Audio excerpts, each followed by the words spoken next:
বন্ধুরা, আজ আপনাদেরকে নিয়ে যাব ভারত বাংলাদেশ সীমান্তের এমন এক ঐতিহাসিক স্থানে, যেখানে সপ্তাহের প্রতি শুক্রবারে দেশের বিভিন্ন স্থান থেকে হাজার হাজার নারী পুরুষ ছুটে আসে। এই ঐতিহাসিক স্থানের বিষয়ে খোঁজখবর নিতে গিয়ে আমাদের হাতে এমন সব তথ্য আসে, যা শুনে রীতিমতো অবাক হয়েছি।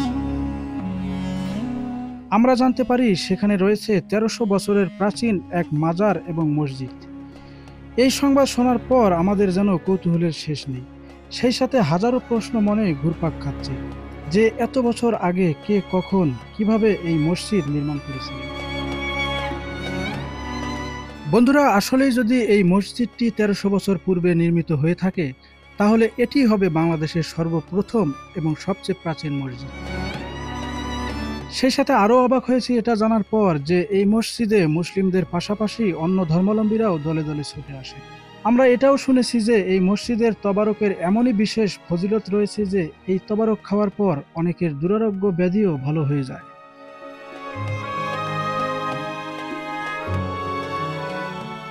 বন্ধুরা, অবশেষে আমরা রওনা হয়েছি সেই ঐতিহাসিক মসজিদের উদ্দেশ্যে। যত এগিয়ে যাচ্ছি ততই আমাদের কৌতূহল বেড়েই চলেছে। যেতে যেতে রাস্তার দুপাশের মনোরম সবুজ প্রকৃতি দেখে মুগ্ধ হয়ে যাচ্ছি। আশা করি সকল প্রশ্নগুলোর সত্যতা জানাতে পারবো এই ভিডিওটিতে। ইতিহাসের সাক্ষী হতে ভিডিওটি দেখতে থাকুন।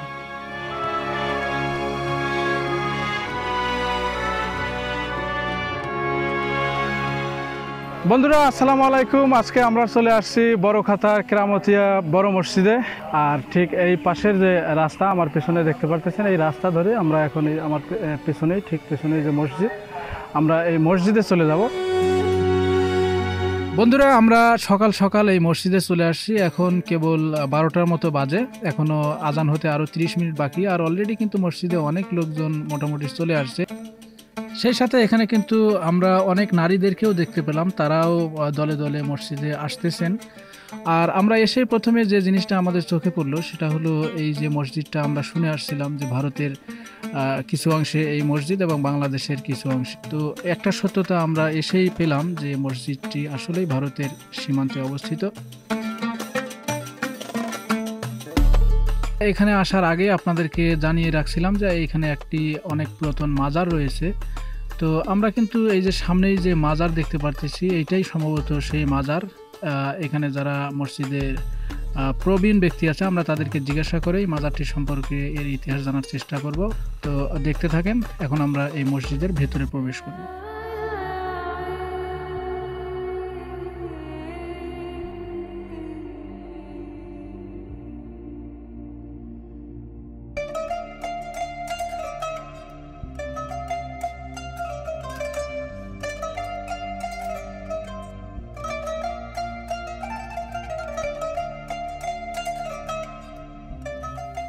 বন্ধুরা, এই মসজিদে প্রবেশ করে এর সৌন্দর্য দেখে সত্যি আমি আশ্চর্য এবং অভিভূত হয়ে গেলাম।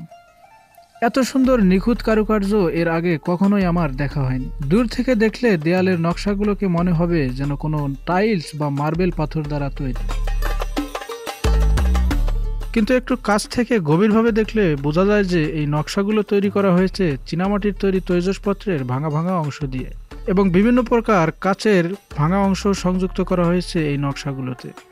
মূলত প্রত্যেকটি ডিজাইনেই ব্যবহার করা হয়েছে ভাঙা ভাঙা উপকরণ।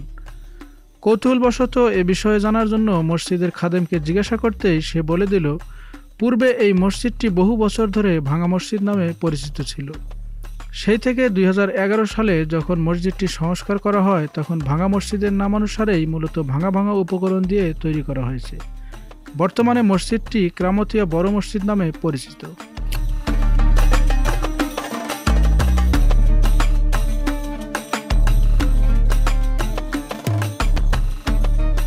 আপনারা সামনেই যে স্থাপনাটি দেখতে পাচ্ছেন, লেখা আছে প্রাচীন কালের মসজিদ। আমরা জানতে পারলাম মূলত এটি হলো সেই প্রাচীন মসজিদ বা মূল মসজিদ, যদিও এখানে কোনো সন উল্লেখ করা নেই।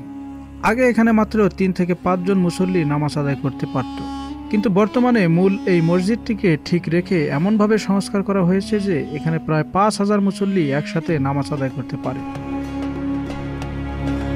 আমরা শুনেছি এখানে অনেকেই আছে যারা এই মূল মসজিদটির বিষয়ে সঠিক ইতিহাস জানে। আমরা তাদের কাছ থেকে শুনে আপনাদেরকে এই মূল ইতিহাস জানানোর চেষ্টা করি।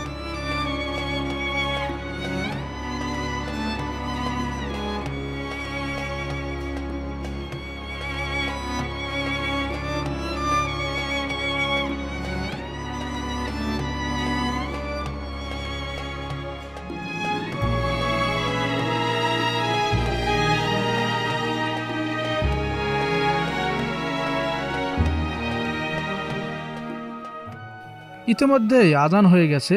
আমরা মসজিদ প্রাঙ্গণে কিছুক্ষণ অবস্থান করে দেখতে পেলাম এখানে যারাই আসতেছে তাদের প্রত্যেকেই হাতে কিছু না কিছু নিয়ে আসতেছে।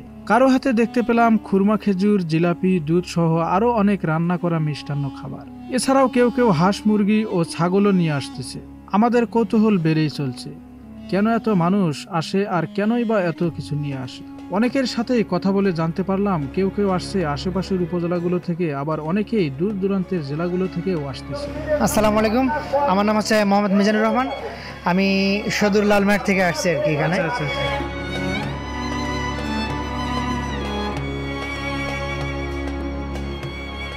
আচ্ছা, তুমি কোথায় থেকে আসতেছো? পাটগ্রাম থেকে আসছি। পাটগ্রাম থেকে? সবাই পাটগ্রাম থেকে আসছে? জি, সকলেই পাটগ্রাম থেকে আসছি। এখানে আসা নারী পুরুষদের মধ্যে দেখতে পেলাম মুসলিমদের পাশাপাশি অন্য ধর্মাবলম্বীরাও এসেছেন এই মসজিদে। অনেকের সাথে কথা বলার চেষ্টা করেছি, কিন্তু সঙ্গত কারণেই ক্যামেরায় কথা বলতে রাজি হয়নি বেশিরভাগ অমুসলিমরা। অনেক কষ্ট করে একজনকে রাজি করিয়ে জিজ্ঞাসা করেছিলাম এখানে তারা কেন এসেছেন। আমি আসছি আজকে পাটগ্রাম থেকে। পাটগ্রাম থেকে? তো এখানে এসে আপনার কেমন লাগতেছে? আমি এখানে আসছি যে ভালো লাগা বা খারাপ লাগা সেটা আমি বলতে চাই না। আমি একটা নিয়ত করে আসছি, সেটা নিয়ত করা হয়েছে, এখন কবরগুলো চলে যাবে। আপনিও তো একই? হ্যাঁ। বন্ধুরা, আমরা অনেকের সাথে কথা বলে এটা বুঝতে পারলাম যে এখানে যারা আসে তারা প্রত্যেকেই মনে প্রাণে বিশ্বাস করেন কোনো নিয়তে এখানে আসলে সেই নিয়ত বা মনোবাসনা পূর্ণ হয়। যেমন কেউ আসে তাদের সন্তান নেই, আবার কেউ আসে পরীক্ষার জন্য দোয়া নিতে, আবার কেউ আসে পারিবারিক কলহ মেটাতে। এছাড়াও অনেকে অনেক ধরনের মনোবাসনা নিয়ে এখানে দূর দূরান্ত থেকে ছুটে আসে।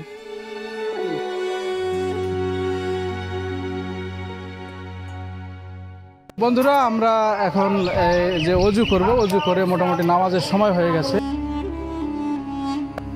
অন্যান্য সকল মসজিদগুলোতে 1:30-এ নামাজ শুরু হলেও এই মসজিদে 1:45 নামাজ শুরু হয়, কারণ এখানে অনেক দূর দূরান্ত থেকে মুসল্লিরা আসে। আর নামাজ শেষে আমরা এই মসজিদের যে সম্মানিত ইমাম সাহেব আছে তার সাথে কথা বলে এই মসজিদের খুঁটিনাটি সকল ইতিহাসগুলো আপনাদেরকে জানানোর চেষ্টা করব।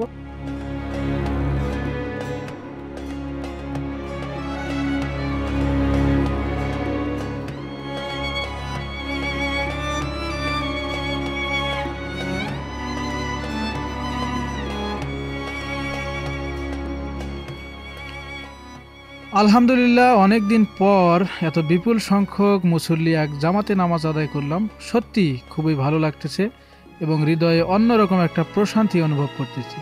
তো বন্ধুরা, এখন আমরা এই মসজিদের সম্মানিত ইমাম সাহেবের সাথে কথা বলে জানার চেষ্টা করব কবে, কখন, কিভাবে এই মসজিদ এবং এই মাজারের সূচনা হয়েছিল এবং কেন প্রতি সপ্তাহের শুক্রবারেই এত হাজার হাজার মুসল্লি দেশের বিভিন্ন জায়গা থেকে ছুটে আসে। এই মসজিদ আমাদের পূর্বপুরুষরা এখানে বসবাস করছে। আমাদের পূর্বপুরুষরা আফগানিস্তান থেকে আসছিলেন ব্যবসার উদ্দেশ্যে। তারা এখানে 1000 বছরের উপরে বসবাস করতেছে। ওনারাও ওই মসজিদ পুরানা এটাকে এভাবে পেয়েছেন এবং ওই মাজার বাংলাদেশ পুরাকীর্তির ইতিহাসবিদরা বলেছে যে মতান্তরে ওই মসজিদ, পুরাতন মসজিদ এবং এই মাজার 1300 বছর আগে। তাদের ধারণা প্রসূত এখানে কোনো পুষ্টি লেখা পাওয়া যায় না। সেই সূত্র ধরে তারা ধারণা দিচ্ছে হয়তো এই মাজার কোনো সাহাবী বা তাহাবীর হইতে পারে। পাশে এখন যে বিলের মতো দেখা যাচ্ছে, এটা বিল নয়, এটা আগে ছিল কাঞ্চন নদী। এটি নদী, এই নদী পথেই ধর্ম প্রচারকরা আসতেন বা ব্যবসায়ীরা আসতেন।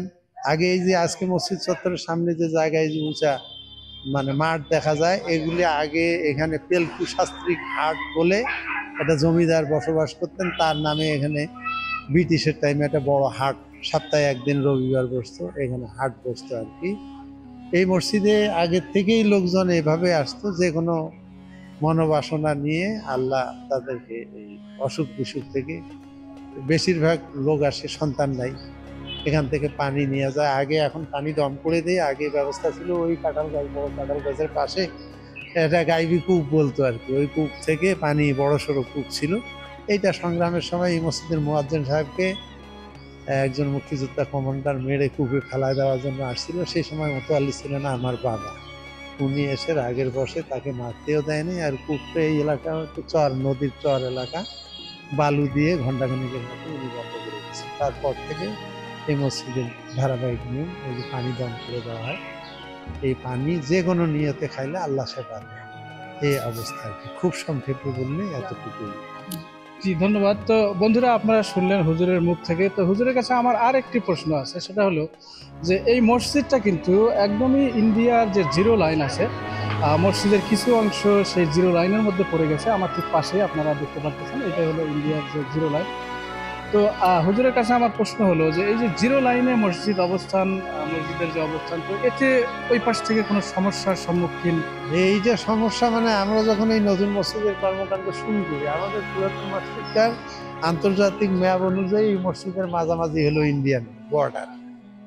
কাজেই উনি এইখানে আগের দিনে বিএসএফরা বাধা দিত নামাজ পড়তে আসতে যাইতে। এই জন্য রোড এইটা যেটা দেখা যাচ্ছে, এইটা কিন্তু মানে লিবারেশনের পরে ৭২-এ এই রাস্তা নির্মাণ করা হয়েছে। আগে কিন্তু রাস্তা ছিল ইন্ডিয়া বাংলাদেশের সীমানা, ওই বাঁশঝাড়ে পাশ ঘেঁষিয়া ওই দিকে ছিল। বিএসএফ মুসল্লিদেরকে হয়রানি করে। এই জন্য এই মসজিদের কাজ শুরু করার পরে ২০০৯ সালে দীর্ঘ ১০ মাস কাজ ইন্ডিয়া বন্ধ রাখছিল বিএসএফ প্রধান। তারপরে দিল্লি বিএসএফ বিডিআর বহু বৈঠক হওয়ার পরে শেষ পর্যন্ত আমাদের এই ভিত্তি আছে ৫ তলা, ২ তলার অনুমতি দিচ্ছে। এই ২ তলা পর্যন্ত আমরা কাজ করতে পারছি। এই পাশে দেখতে পাচ্ছেন এই যে মিনার আর সিঁড়ি, এই যে পিলার, এটি আমাদের ৭০ ফিট দিল্লি অনুমোদন আছে। তখন আমাদের অর্থ ছিল না, করতে পারি নাই। কারণ দীর্ঘদিন থেকে এটা নিয়ে আজকে বিগত ৫ বছর আমরা চেষ্টা করতেছি। আমাদের একটা 14x20 এটা মিনার আছে আমাদের ৭০ ফিট, এটার অনুমোদন দেওয়া আছে, কিন্তু তারা বলতেছে ইন্ডিয়ার কয়েক কিলো দেখা যাবে, কোনোভাবে এটা পসিবল নয়, এটা ইম্পসিবল, এটা অসম্ভব ব্যাপার, এটা করতে দিবে না। এইভাবে আছে, এখনো আলোচনা চলমান প্রক্রিয়া। এর মধ্যে ইন্ডিয়ার সঙ্গে বাংলাদেশের যে সুসম্পর্ক চলতেছে, তাতে করে আর নতুন করে এই মিনার হইতে দিবে বলে আমরা আশাবাদী নই। যার জন্য আমরা ওই যে স্টিলের সিঁড়ি দিয়ে দোতলায় যাতায়াতের ব্যবস্থা করেছি কোনোরকম। বন্ধুরা, আমরা এখন এই মসজিদের যে সর্বশেষ আকর্ষণ, সেটা হলো এই যে মসজিদের নামাজ শেষে যে তবারক দেওয়া হয়, এই তবারক। এখানে যারা আসে সবাই, তারা প্রত্যেকে বিশ্বাস করে যে এই তবারকের বিশেষ ফজিলত রয়েছে, যার কারণে এখানে নারী পুরুষ যারা আসে সবাই এই তবারকটা নেওয়ার জন্য অধীর আগ্রহে শেষ পর্যন্ত অপেক্ষা করে। মসজিদ কমিটির পক্ষ থেকে নারী পুরুষ সবাইকে আলাদা আলাদাভাবে, খুবই সুশৃঙ্খলভাবে এই তবারকটি বিতরণ করা হয়। তো আপনারা এই যে সামনে দেখতে পারতেছেন লম্বা লাইন, আমরাও লাইনে দাঁড়াবো এবং তবারক সংগ্রহ করব। তবারক খেয়ে আপনাদের সাথে আমাদের অনুভূতি শেয়ার করব। তো বন্ধুরা, আমরা এই যে তবারক, অনেক আকাঙ্ক্ষিত, বহুল প্রতীক্ষিত, দেখেন এই যে তবারক, মূলত এর মধ্যে সবকিছুই আছে। মানে যারা যা কিছু নিয়ে আসে, একদম খিচুড়ি, ক্ষীর, জিলাপি, পায়েস, বিস্কুট, যা কিছু আছে সব কিছু কিন্তু এটার মধ্যে ইনক্লুডেড। মানে সবকিছু এখানে যে ব্লেন্ড করা হয়, যে বড় বড় ডেক আছে সেই ডেকের মধ্যে, সেই সাথে আমরা এখন এটা দেখবো, টেস্ট করে যে এটা কেমন লাগে।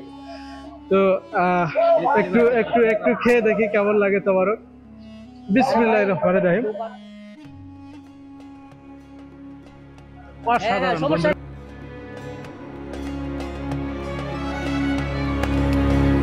বন্ধুরা, আমরা এতদিন জেনে আসছিলাম যে এই বাংলাদেশে ইসলাম ধর্মের প্রচার প্রসার শুরু হয় মূলত মুঘল আমল হতে, কিন্তু 1300 বছরের প্রাচীন এই মসজিদের ইতিহাস শোনার পর জানতে পারলাম যে মুঘলদের অনেক আগেই এই বাংলাদেশে সাহাবায়ে কেরামগণের হাত ধরে ইসলাম ধর্মের প্রচার প্রসার শুরু হয়েছিল।